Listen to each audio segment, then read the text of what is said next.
Welcome everyone to episode 3 of the Sherlock and Pages podcast. We realised recently that we've actually been open for a little over 6 months. So we thought we'd do a Q&A podcast as a review of half a year of setting up a little independent bookshop. And on Facebook and Instagram, we asked for your questions. This week, we have a special guest again. Putting his face on the screen is the director of the podcast and YouTube channel, Mr. Samuel Saunders. Welcome. Hello. How are we doing? Although it is kind of half your baby and my baby, I guess. The podcast, maybe, yeah, not the shop. And we've been setting up the podcast in a new formulation today. It's quite difficult to do this in a little shop, but you're experimenting with your angles. How are you feeling? Yeah, I'm feeling good. I think we've got the second. Agat is just outside. Oh, okay, I've been distracted. Hello, Agat. Hello, Agat. Yeah, I think the angles we've got now, they might change, but we're finding our feet and the space for the cameras and the lights and trying to make it look as good as it can be. Yeah, well, I guess my aim is to make the tiny bookshop look as good as it can be as well. I think about 95% of people who come realise that we have a very small space that we've got to work with, and we try and pack in as much as we can. So we have about 1,000 books at the moment. We're aiming for 1,200. Agat, who was just walking by with Mona, our dog, is constantly thinking about extra shelving as well. But I think we do the best we can, and who knows where this journey goes, right? It's only been 6 months, and I mean, you've made an amazing start and transformation of the space already. Every month you seem to have added some extra shelving and come up with a creative idea for a little nook or cranny or small section of wall or something to display more. Well, and there's books. always more work to do. This weekend we're painting the floor of the shop, and we are redecorating the children's area. So yeah, like you say, is every week, every month there's something else to do. So we really want to make this little shop sing. Who knows where the Sherlock and Pages journey goes long term, but we've just got to make it through this first year and kind of consolidate, see where we are. So why don't we get stuck into the questions and see what people are asking. Yeah. So I got a big list of questions here. Now, Luke, should I start from the top? Yeah. They are in my handwriting, so They're in your handwriting. He's made them all up himself, so. They're all from Instagram and Facebook. Although I think there is one from Agat in there. So, question 1 then. What are your best and worst Sherlock and Pages experiences of your journey so far? Yeah. So we started asking these questions about 3 or 4 hours ago, so I haven't had that much time to think about the answers. But the best experience in the actual shop was a lady came in a couple of days after we'd opened. Maybe it was our first Saturday, and she was so enthusiastic about the shop and what we had to offer. And I knew that she was a really bookish person in Frome as well. And so just that, kind of stamp of support from her. I don't know why, but it meant so much at that time. And I think we weren't sure what the reception would be to the shop. So you can make a massive, massive difference. I think the worst time has probably been the last couple of weeks, to be honest. We have rebuilt our website, and we're just waiting for the last kind of technical changes. So our web traffic has completely nosedived. People might assume that we've not been doing so many book recommendations because we don't want to direct people to something that we're not proud of. We've been relying on trade in the shop, which has been okay, but the high street conditions in the UK at the moment are a challenge, but we're doing okay. But without that web element, it's been difficult. And we've invested a lot in merchandise as well. So we're kind of in the first phase of where we stabilized and then we've reinvested a little bit. And things are taking a lot longer than I expected, and it's sort of trying to hold my nerve and be patient. And I think every single independent business owner goes through this, sort of investing in projects and waiting for it to come off. So I think I would say I've found that the most difficult, and the worst, because it is it becomes your whole life, and it's quite hard to disconnect when it's a challenge. When it's really positive, it's amazing having that as your life. But when there's a challenge that you really want to overcome and it's slightly out of your control, you just have to let the river flow, until the answers come. Yeah, that's probably been the most difficult, I would say. Should we go straight into number 2? Sure. You can show it to me if you want. I've got it. Who was the customer who made you realise, yes, this is why I wanted to open a bookshop? There was a guy actually on Twitter who wrote to me, and I don't want to go into too many details, but he'd had a really rough time and was spending a lot of time in nature, a lot of time hiking on wilderness adventures, and that was really providing a lot of value to him. And he was connecting with other men who had also been through traumatic experiences. And he took the time to write to me and say, your bookshop has opened up a whole new world of reading to me. I've been recommending this to other people, other men that I know. I just want to thank you. I'd have never have known about these books. I'd have never have had the passion that I've developed for them without Sherlock Pages.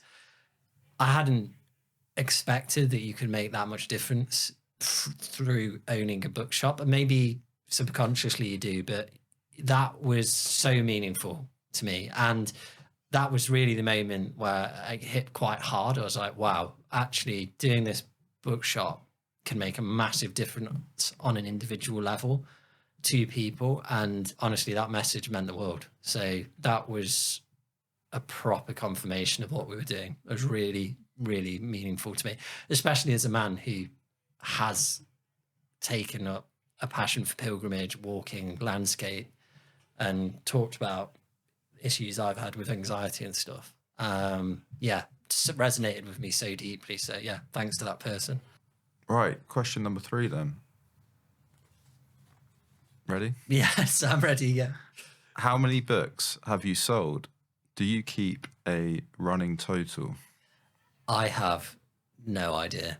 And everyone that's not in the bookshop who I know always asks me, like, how many books have you sold? How many books do you need to sell a month, a week? And I'm clueless. I just say as many as I can, as we can. I do know, the only numbers that I know is, obviously I know overall how much we've sold in terms of money, but our top selling titles online are our book club one, Last Quarter of the Moon, which the first episode of the podcast was on, with Becky Brown, the literary agent, and questions from people who joined the book club. So we'd sold about 125 of those online. But that wasn't just with the book club. We'd probably sold quite a lot before we made it the selection. So 125 of those. And then we've also sold The Old Ways by Robert Macfarlane, which was a really important book for setting up the shop. I think about 100 of them, and about 100 of A Month in the Country by J.L. Carr. And I've pushed those 2 books quite hard, and obviously the book club selection. So it just shows you, like, people really do value the recommendations and the picks. But I don't know. I really don't know. But yeah, as many as we can. It's really been about survival as well. We had a business plan that we had to make up on a piece of paper, but it really was quite meaningless. It's just like surviving month to month at the moment. It really is worth emphasising how limited you are with how much stock you can hold in the shop. Well, I mean, and I know we've already gone over that, but and the fact your website's been down for, or at least not, is it completely down? It's not completely down, but I've just not been directing anyone to it. But hopefully by the time this podcast goes out, that's totally resolved. And what we're doing is, the reason that we've done the project is because we realised as we opened Sherlock Pages, we had this unique offer. And we had categories that are quite unique, like plants and fungi. We have a really cool section on British history. We have ocean stories. We have inspirational nature writing, pilgrimage, gardening. We're kind of getting narrower and narrower within our selections. And we wanted to recreate that online with the 30 to 35 categories that we have in the store. And so we've done that, but we need enough stock online to be able to populate all the categories. But I'm hoping by the time this goes out, people will be able to see, what we've recreated. But in the shop, we have to be really dynamic. We have our categories, about 1,000 books, aiming for a few more, a couple hundred more, aiming to put boxes outside on sunny days, really pack a punch with the space that we have. Whether there's another store at some point, I don't know. I've got my own question from that, and maybe it will come up, but maybe I'll ask it now. And if it comes up, then it doesn't matter. Sure. How often are you changing the stock in the shop? And how much effort does it take to be constantly researching new books and new releases? It's a constant shift of stock. And I'm fortunate we have Kerry in the shop Monday to Wednesdays, who is an absolute star. Big shout out to Kerry. Me and her are always looking at new books, but by new books, I don't just mean what's coming out now. That's something that I try and not be too dragged into at Sherlock and Pages. Obviously, we want the latest best releases and we don't want to miss out for our customers, but we're also researching like old classic titles or topics that we think would really resonate with the customers. So that does take up a lot of effort, but it's quite fun. So it's not necessarily a bad thing. It's kind of the job that you do when you want to do something nice. And I would say every time we get a box, which is pretty much every day or at least 5 times a week, delivered, where we have 1 or 2 new things in it. Sometimes we'll do a big overhaul as well. Are you financially stable, and where do you want to be? I want to be a multi-millionaire. I don't think I'll ever be one. I don't even know if I do want to be one, actually. Are we financially stable? Yes, we are. We're definitely stable for another sort of few months in terms of cash flow. That reinvestment we've done has meant that, our supplies have been depleted in terms of the cash. So we're really going to have to do well over the next couple of months to be where I want us to be and be able to look to the future a little bit. And this is why I'm so nervous at the moment in the background, because we've like invested in the website again, merchandise, decoration for the shop. Like there's so much effort behind the scenes in everything that it takes to run the shop. So at this very moment, we're not where I want us to be. I don't feel quite safe. But, I think you have to have a certain degree of faith and risk-taking in a small business within reason and trying to get better. You can't just sit still and expect to go from strength to strength. We need to be innovating and moving forward. So, that would be the answer there. It's, not millionaires yet, put it that way. Next question. Dream podcast guest. Well, there's so many names that I would love to get on, but someone actually asked me this in the shop, and I said Elif Shafak, the famous British Turkish author. I just think whenever I've seen her be interviewed live or I've read interviews by her, she is so profound, articulate, and burns with intelligence. And I think in terms of the way we do things at Sherlock and Pages, I would just love to have her on. I think it should be absolutely amazing. And she's got a new novel coming out later in the year. So, I think Elif Shafak would be wonderful. Obviously, Robert Macfarlane, one of the biggest names in nature writing, has a book out on rivers as well later in the year. And would love to have him on, but he's got so many commitments, I'm sure. So we'll see how we go. Hopefully we can get some great names. Well, I know we're going to get great names on the podcast, and we already have. We've had Literary Agent of the Year in our very first podcast. Exactly, so yeah. We'll see how we go. Very random. What's your most and least favourite thing about Froome? I'll start with least. Dog mess, dog poo. Oh, really? Yeah. Okay. There's loads when I walk Mona around Froome. Like, Froome is such a beautiful place. So many nice old buildings. The surrounding countryside is amazing. There's actually amazing like green space as well down by the river, Rodden Meadow. But there is a minority of non-dog poo pickers, and it drives me slightly mad. In fact, yeah, kind of dominates my walk sometimes. So sorry to say, but I have to be honest. That is really annoying. I have seen that in the on the Froome Facebook. Oh, group. Jesus. It gets raised a lot. I stay away from that. Have you ever confronted someone or seen them that not pick it up and No, you know what? display the famous? I actually saw someone do it, and I didn't say anything. No. Agat did, but then we kind of let it slide, and I didn't want to get aggro about something like that. But oh god, it's so annoying. Yeah, so sorry about that. Best thing,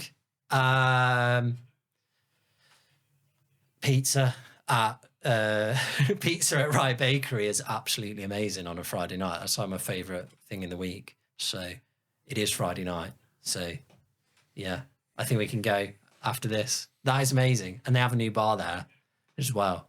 So Rye Bakery almond croissants are pretty special. Yeah, I'm not so into an almond croissant, but I'm sure they are good if you are into. What's your favourite pastry? I mean, that's a follow-up question. Rye Bakery pastry. I like a pan au chocolate. Oh yeah, or a chocolatine, as they say in the southwest of France. But, okay, yeah, very good. What has most surprised you about the book industry? I think I didn't realise how much of the book industry in the UK, and I think this is the same in the US, is completely and utterly dominated by people who I don't think care. So the book industry in the UK is completely dominated by a few companies headed up by billionaires. Obviously, you've got Amazon and Jeff Bezos. Everyone knows that, and they often run books as loss leaders for their wider e-commerce activities. But then you've got this organization called Elliott Investment Management, I think. They own Waterstones now and are a hedge fund from New York that are known to be quite aggressive. And Waterstones also owned Blackwell's, Hatchard's, the famous, beautiful, kind of charming bookshop in Piccadilly in London. I never realised that was owned essentially by a New York hedge fund. They own Hodges Figures in Dublin. They own Foyles now as well. And then you've got W.H. Smith in the UK. They're owned by shareholders with like BlackRock being some of the biggest investors and others.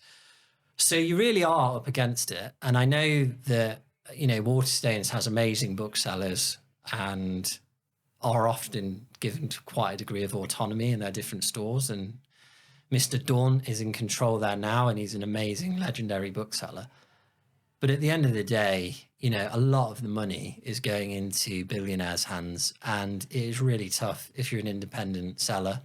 That kind of romantic ideal of the bookseller is difficult, and you're really up against it. I didn't realise to what extent that was the case, but now I do, and I think it's something that we need to shout about. And it's nothing against people who work for those big players.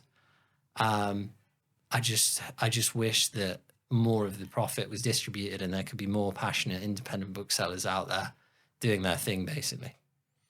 I'm quite surprised about that a hedge fund like Elliott Elliott Management, is it? That they would be that there's that much money in the retail book trade. They have a lot of stores though, and they also own in the United States, the Barnes and Noble. So they have cornered a large section of the physical remaining book world, because obviously Amazon doesn't have a physical presence in the book world. I think they were going to try at one point, but I don't think they do. If they do, it's very limited. Yeah, but there's obviously money in it, and I think they're really smart in putting the new CEO in place, James Dawn, who had controlled set up his own independent bookshops, Dawn in London, which are fantastic. So yeah, there's got to be money in it. It's got to be, so that those millions might come yet for yourself. Possibly dream. One day, yeah. Which is the best walking path between Bath and Frome? Saxon Kingsway or Glastonbury Way? Yeah. So it's funny this question was asked because we are planning to set up a pilgrimage between Bath and Frome and beyond. I don't know if people know this or not, but we found Frome originally, quite some years ago now, on a pilgrimage called the Glastonbury Waterway, set up by the British Pilgrimage Trust, who have a fantastic book which we sell online and in store. And we stumbled into Frome on that route and fell in love with it. So that's why we found Frome and why we're here, why Sherlock Pages is here. And pilgrimage has been really important to us. So we felt like it would be really cool if we had a little pilgrimage to start with and see how the flow of people that we could get walking down into Frome and experiencing what we did that magical summer.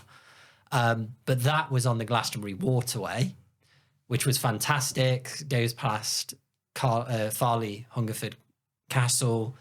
There's a place called Stowford Manor Farm where we camped on the way.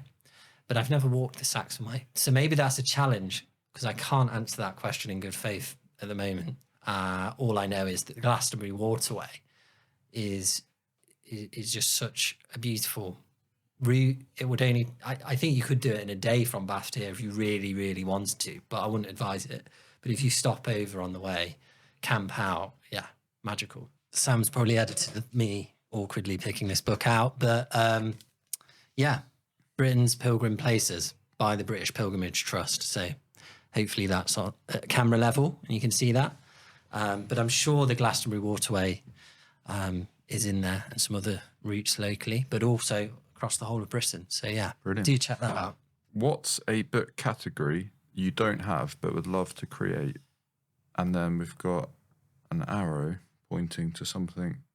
Saying foraging. I put some notes on that. Yeah. Is that for yourself? Yeah, foraging was I have ideas all the time about different categories that I want to put in the shop, and so that question saying like which additional category? Yeah, foraging is just one that I came into my mind today, and I thought, wouldn't it be cool if we had like at least 10 to 20 books on foraging that we could put in the store and then online. They always seem to sell really well, and I think people like being active in nature and also the kind of sustainability benefits associated with that. But I think it's getting out there and getting your hands on stuff, getting a greater knowledge of local.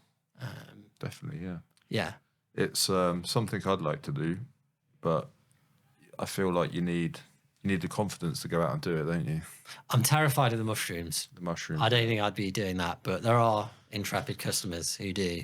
And we have a guidebook by River Cottage on that. So I think we could probably put together the category. So maybe that comes out of this podcast, that we actually get a little chalk sign that says foraging, and we have our books, and maybe on the website as well. And the other arrow you have here says golf. I don't think that's going to be happening. We have a really good friend in the town, Murdoch, who is the local golf pro, and Sam is a keen golfer. But I don't think golf really is going to work for us in the shop. But you can keep trying to sneak it in, Sam. All right, next question, Luke. What's the thing you wish you could get the most help with in the shop? in the actual physical shop, I think I sometimes feel bad because Agat has a full-time job and she does a lot of the decoration and the practical stuff in the shop, like even building shelves and installations for card displays and such things. And I know she enjoys it.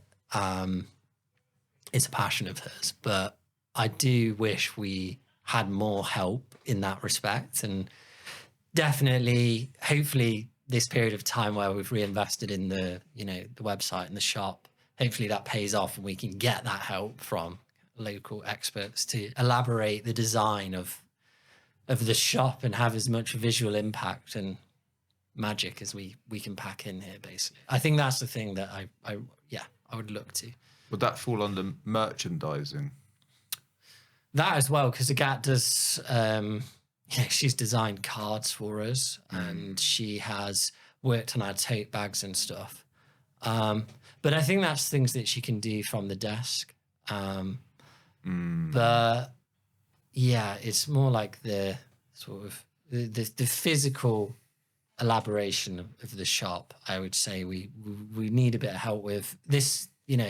This weekend we are painting the floor again and we're redesigning the children's area. I'm really glad we do it on our own though. So it's tricky, but a little bit of help, a little helping hand would be nice every now and then because we're so busy, like insanely busy. And our front room has basically been a workshop since we started the business. What plans do you have for in the sort of physical plans in terms of, I don't know. Yeah, so on the outside of the shop, we want a pull-down bench that we can put books on to display. I'm creating a selection of secondhand books that are really, really highly curated, and I've been searching online for specific old titles that I like the covers of and the topic, and buying like 4 or 5 or even 10 of different titles. Really want to have them outside so it looks good. A little bit of extra gold leaf outside. We want to have a bit of a bookshop manifesto or a display of all of our different categories outside, because I think people often stood outside the shop kind of wondering what we do. And I want to tell people what we do. Our bookends are heritage and history and landscape, and we have a whole raft of nature in between, but that doesn't mean that we don't have amazing novels. We do. We just have a slim selection, and we do have a cooking section, but again, it's a slim, highly curated, really thoughtfully chosen selection. So we have that we want to have a lamp, which I've been talking about for ages. We want to have some stained glass above the doorway. We want to paint a quote on the inside above the window. There's some more artwork to go up. We're painting the floor. We want a new carpet. There's some new shelving to go in. Honestly, the list is kind of endless. Like me and Agat talk about this so much. So even though it's the tiniest space, what's good about that is that you can really think about every inch. So we're nowhere near done, like nowhere near. When people come in and say how nice it looks, there is a small part of me that thinks, oh no, because we're not finished yet. Like, do you think this is nice because we're not quite there? It's a bit of a strange thought, perhaps. Obviously everyone's being really nice, but I know how much better we can make it. Penultimate question, unless you've got any more. Well, I'll check. Okay. What's a skill you have, but Agat doesn't? So I look after the books and know much more about the books. I think Agat would be totally accepting of that comment. She's a really big fantasy reader and a really big reader of fiction in general. But I think her reading has been slightly changed by Sherlock Pages' existence. So I'd say that's my strength that Agat doesn't really have. In terms of what Agat can do that I can't do, so many things, but anything practical. I'm useless. She is such an amazing designer, a practical mind. She has a real attention to detail. So on our tote bags, for example, really scouring the samples and making sure that the bag not only looked in terms of the design, but had like the flat bottom and it really would work well as a tote bag. These are things that I wouldn't have necessarily thought about on my own.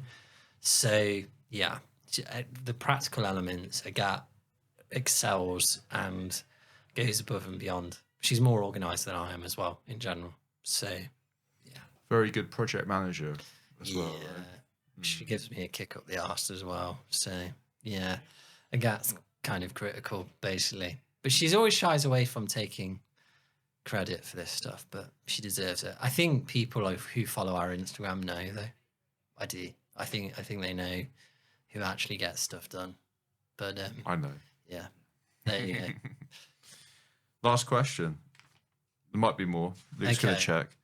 Shall we get pizza tonight? Yeah, I think that might have been a Gats question. And I think the answer would be yes. I think we can do it. But I might send her down there as the advance party to Rye Bakery to get one in. So, yeah. I'll check if there's any more questions. We have had one more question come in since we've been recording, which is, knowing what you know now, would you start a bookshop? And my honest advice to people would be, it's very, very tough. I think you need the right location. I think I was fortunate that I already had my other Instagram account, English Pilgrim, which I was able to get a little bit of support for the shop from day one, hit the ground running. So we've had to be really, really, really innovative, and it is so difficult. It's really, really difficult. There are tough days where sales are really low, and so I think you have to run a small independent business and grow it. You have to have such high levels of resilience. If you're not resilient to the challenges, to the emotions of bad days, of things getting in your way that you hadn't expected. We've had loads of problems with our plumbing, for instance. I could never have predicted that. It's been such a pain. I had to close the shop, pay out cash that I wasn't expecting. If you don't have that resilience, yeah, you're probably not going to do so well. And running a bookshop, you're definitely not sat behind the desk reading. That never happens. So I would open a bookshop, yeah, because I think I went into it with open eyes and I knew what I was trying to do, what we were trying to do. But I think the idea of owning, your own bookshop, maybe you could have a different idea of what the reality to it is. So I'd really ask people to deeply reflect on that. And you have to be such a people person as well. And I don't know, that is good, but if you're having a bad day, you still really got to be there for your customers. So do you really think about it? I would say. I don't know. What do you think? Because you were quite surprised we set up the bookshop, weren't you? It's a bit of a mad thing to do, I think, especially if any of you have seen the space, and if you go on the Luke's YouTube, you can see what the space was before. It was an old hairdressing salon, but a very small, quite basic one. And I think opening any sort of small business on the high street, you got to be very brave. But you've got to, from the outside looking in, I think having the support of someone like a Gat, a partner or family, whatever. I think that's probably really, really important. Absolutely. That is such a critical point. Yeah. Because we were really a team doing it, and like neighbours like yourself as well. Like without that, it would be impossible. So yeah, like you've got to have good support. If you're doing it on your own, yeah, you've either got to have like everything that we've just said, like a resilience, a really supportive team, or you've got to have loads of money. Exactly. That's it. Then it's more of a hobby, isn't it? Yeah, you've got to have loads of money. That's it, really. And we definitely didn't, despite what some of the men outside the shop say to me. And also go in, 100% fully committed to it. I can't see how you could ever do it if you're not, and you're not passionate about what you're doing, with the books, for example? Well, I said to you before, because Agatha asked me, we should have a quote in the shop that kind of sums up what we're about. She doesn't know this. She might disagree, so maybe it'll never happen. But I just said to Sam before we started the podcast that I'd seen one of Van Gogh's letters, and he'd wrote, "I am seeking, I am striving, I'm in it with all my heart." And I was thinking, yes, like that is the quote for me, because I just think that's really badass, and that is like all in. Like, you're at the poker table, you've got your chips, I'm all in. And that's how I felt with the bookshop. People say it was brave and courageous and things, but for me it was literally a like thunderbolt decision. It was like, right, I'm opening a bookshop, that's what we're doing. It's gonna happen. It's like all these forces in my life had built up over many years to like say that I was doing it. And so for me, it was like way harder not to do it than to do it. So it didn't feel that courageous to me. It would have felt, much more difficult not to do it at that very moment for whatever reason. So I think what you've done really well as well as you have a particular focus or niche with the books you sell, and that sort of all comes together in like the retail experience, isn't it? When someone comes in and like and I think a probably good idea for anyone thinking of starting a business. Not that I'm an expert at all or have any experience in setting one up, but like, what would you do that someone doesn't do, or what can you offer that the bigger players like Waterstones can't offer? Yeah, thinking that. And I think what's quite interesting about what you're trying to do is you're trying to be quite innovative and do things a different way, like that no one else is maybe thinking of, or doing it better, certain things better, like maybe around social media or things like the book subscriptions and the book club. The creation, I think, as well. Some bookshops are absolutely a hub for the community as well. And I think we are here for our community and we're developing it. But I think, every bookshop has like their own different particular angle on what they're trying to do. So would I start a bookshop? Yes, but you've got to line everything that we've discussed. And I think, you can see why so few people do, if that makes sense. So, you've got to, when you weigh up the numbers, the margins are, people ask me the margins, which I'm perfectly happy to talk about. We'll probably get about 40% usually on a book, maybe 50% if there's a special promotion or we go direct with a publisher rather than a wholesaler. When you think about a paperback that's £10.99, so what you're getting like £3-4, and then you've got all your costs coming out of that, in terms of your staff hours, your electricity, your rent, website costs, everything else. You need to sell a lot of books to be able to survive. So like the book club, we talk about, we had 150, 200 people. It's like, it's not a lot of money from that in terms of profit. It's really not. So you just need to be constantly doing the sales. And when I went to a bookshop training, they were saying, you just need to be making sure that you're really, getting the sales through the till quite regularly. And I mean, it's the most obvious advice, but once you sit down and add the numbers up, it is tricky. Okay. Shall we? Is that it? Shall we call it a day if that's it? Well, I can check if there's any more, but I mean, we are going to have to go to get a pizza at some point. Yeah. All right, I'll do one last check if there's anything else come in on the Sherlock and Pages Instagram. So there's nothing there. No, that is it. So, over. Cool. All right, goodbye. Thank you.